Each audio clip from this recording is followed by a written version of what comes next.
আর্থনা সামিটে আগামীর পৃথিবীকে বদলে দিতে সামাজিক ব্যবসা এবং আর্থিক অন্তর্ভুক্তির মডেল উপস্থাপন করেছেন অন্তর্বর্তী সরকার প্রধান ডক্টর মোহাম্মদ ইউনূস।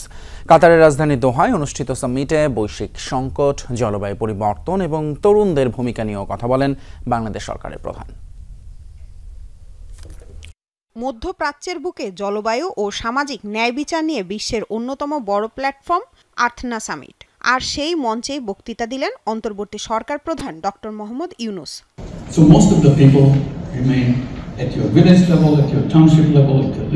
সামিটে ছাত্র জনতার গণ অভ্যুত্থানের কথা তুলে ধরেন প্রধান উপদেষ্টা।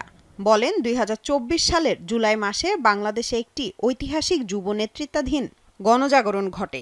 বৈষম্যের বিরুদ্ধে শুরু হওয়া প্রতিবাদ পরিণত হয় ন্যায় বিচার, সুশাসন ও জবাবদিহিতা প্রতিষ্ঠার জাতীয় আন্দোলনে।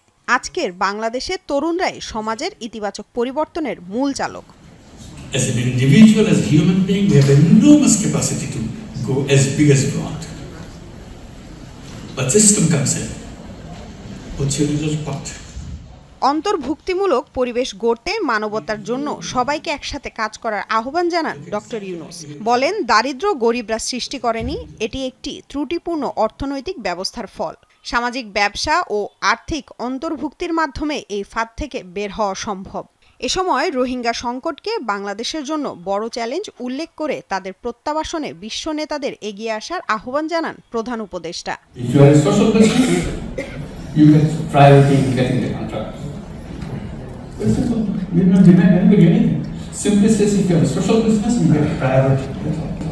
প্রধান উপদেষ্টা বৈঠক করেন কাতারের আমিরের মা শেখ মোজা বিনতে নাসেরের সাথে। এছাড়া বৈঠক হয় কাতার ফর ফান্ড ডেভেলপমেন্টের chairperson Sheikh Thani bin Hamad bin Khalifa Al থানির সাথে।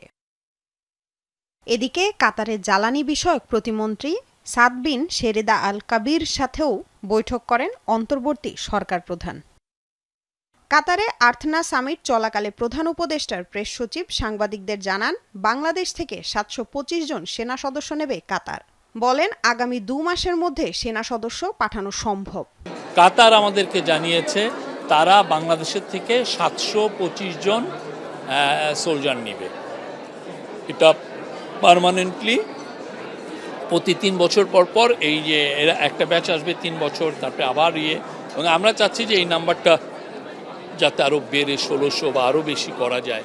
শফিকুল আলম আরও জানান, বিগত সরকার কাতারের পাওনা শোধ করেনি, তবে বর্তমান সরকার কাতারের কাছে দেনা থাকা $৩৭ মিলিয়ন পরিশোধ করবে। কয়েকশো মিলিয়ন ডলার কাতারের দেনা তারা দেননি। আমাদের গভর্নমেন্ট এসে পুরো টাকাটা দেওয়ার আমরা মুভ নিয়েছি। এখন বোধহয় $৩৭ মিলিয়ন আছে। কালকে বা এই সপ্তাহের মধ্যে পুরো টাকাটা পে অফ করা হবে। লামিয়া তিথি, যমুনা নিউজ।